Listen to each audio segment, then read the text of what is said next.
Want to add all parents to the system in one go?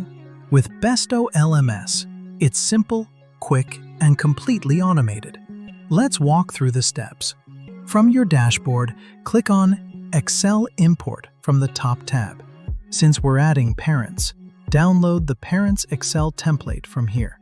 This Excel template includes instructions and validations, so make sure to follow them carefully to ensure an error-free upload. Now start filling the details in the Excel sheet. Username of the parent, first and last name, email ID, phone number, and address. Once all details are added, save the Excel file. Now go back to your BestoLMS dashboard. Select the Parent Import template and upload your Excel file. After uploading, check the Summary section. If everything shows green, your data is validated successfully. Finally, click on Import Records and you're done. All parents are now perfectly added to the system in one go. Effortless, accurate, and organized. That's BestoLMS, making school management simpler every day.